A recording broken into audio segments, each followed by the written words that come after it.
Now seething after Trump makes unprecedented move towards peace with North Korea by Randy DeSoto for WesternJournal.com. MSNBC's Rachel Maddow reacted with derision at the White House's announcement that President Donald Trump plans to meet with North Korean dictator Kim Jong-un.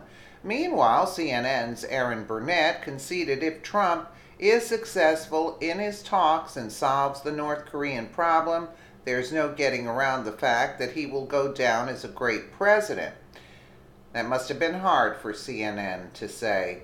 South Korea's National Security Advisor Chung Eui-yong stated at the White House on Thursday night that as part of the terms, Kim agreed the regime would not conduct any nuclear or intercontinental ballistic missile tests. I explained to President Trump that his leadership and maximum pressure policy, together with international solidarity, brought us to this juncture, Chung said. Let's take a quick listen. I'd like to thank President Trump, the Vice President, and his wonderful national security team, including my close friend, General McMaster. I explained to President Trump that his leadership and his maximum pressure policy, together with international solidarity, brought us to this juncture. I expressed President Moon Jae-in's personal gratitude for President Trump's leadership. I told President Trump that in our meeting, North Korean leader Kim Jong-un said he is committed to denuclearization.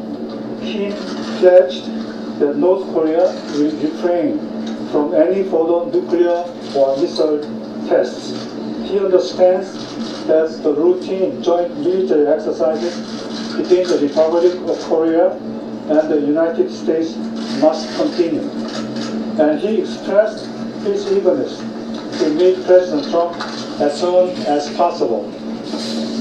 President Trump appreciated the briefing and said he would meet Kim Jong-un by May to achieve permanent denuclearization.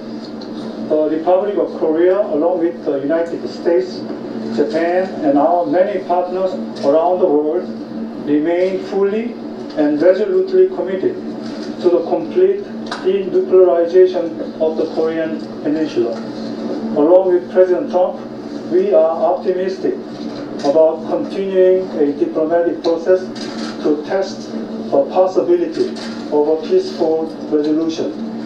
The Republic of Korea, the United States, and our partners stand together in insisting that we not repeat the mistakes of the past, and that the pressure will continue until North Korea matches its words with concrete actions.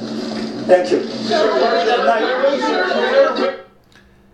Well, Maddow reacted to the announcement saying, now you might imagine another president in this circumstance. Kim Jong-un makes a request, you want to meet? You might think another president in this circumstance, you can imagine a president asking himself or herself, why has no other American president ever agreed to do this? She continued, why has no sitting American president ever met with a leader from North Korea? Why has that never happened in all the decades North Korea's existed as a nation? Should I take that to mean that this might be particularly risky or even an unwise move? I think that's how most presidents would approach the idea of a personal presidential meeting with the North Korean dictator.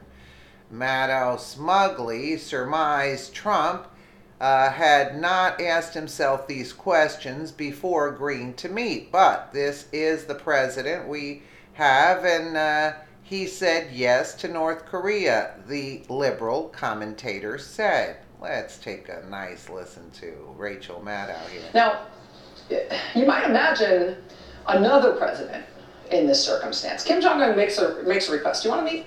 You might think like another president in this circumstance. You could imagine a president asking himself or herself, Why has no other American president ever agreed to do this? Why has no sitting American president ever met with a leader from North Korea?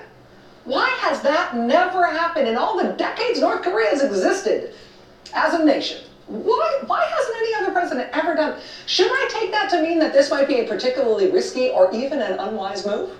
See, I think that's how most presidents would approach the idea of a personal presidential meeting with the North Korean dictator. I think a lot of people probably suspect tonight that those are not the kinds of questions that this president asked himself before agreeing to this meeting. But this is the president we have, and he said yes to North Korea. The New York Times tonight headlining this breaking news as, quote, a breathtaking gamble. Because Trump is not afraid, that's why. Meanwhile, CNN's Erin Burnett was willing to give the president the benefit of the doubt. That is an incredible thing, and I don't think anyone watching this or any expert on Korea expected that response at this time, Burnett said after the surprise announcement. And here she's saying, quite in somewhat pain, it pains her to say it. All right, that was a stunning statement. Let's just start with the most stunning part. That was the National Security Advisor for South Korea, Jong Ho-young, and he is saying that in his meeting with President Trump expressed his eagerness to, Kim Jong-un expressed his eagerness to meet President Trump as soon as possible. That is an incredible thing, and I don't think there's anybody watching this or any expert on Korea who expected that response at this time. Pretty stunning, just an extraordinary evening, and of course opening the door to the big question. If President Trump can truly solve this problem, that would be going down as a great president. And there's no way around that. That is the reality here. This is actually a moment that very few of us thought we'd ever see. The North Koreans agreeing to put denuclearization on the table, agreeing to talks with the South Koreans, inviting the President of the United States to have the talks, agreeing to suspend their nuclear and missile tests while they're doing it, in exchange for what? In exchange for nothing. But this is definitely an initiative worth pursuing. The talks themselves, while they go on, will freeze the program. That is a major national security achievement. This all came up just in the last few hours that this was going to be announced tonight. Now, I think back to the president said just 6 days ago, or 5 days ago, at that gridiron dinner here in Washington, where he said he would be, of course, open to talks if, in fact, North Korea committed to the potential for denuclearization, abandoning its nuclear weapons program.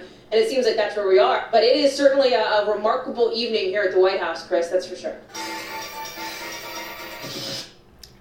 Well, just an extraordinary evening, and of course opening the door to the big question. If President Trump can truly solve this problem, that would be going down as a great president. I'm not going to repeat what she said. In a tweet on Thursday, the president stated the economic sanctions will remain in place while the talks proceed. Kim Jong-un talked about denuclearization with the South Korean representatives, not just a freeze. Also, no missile testing by North Korea during this period of time. Great progress being made by sanctions, but sanctions will remain until an agreement is reached. Meeting being planned. Kim Jong-un talked about it. Okay, so what do I think? I think Trump's not afraid. Why wouldn't? That's part of the job of being a president. Don't look at the others that didn't bother meeting and talking things out as best they could. You know, whatever happens, maybe they don't agree, but at least the effort was being made, and Donald Trump is not afraid to do that. Let me know what you guys think in the comments below, and again, thank you so much for watching.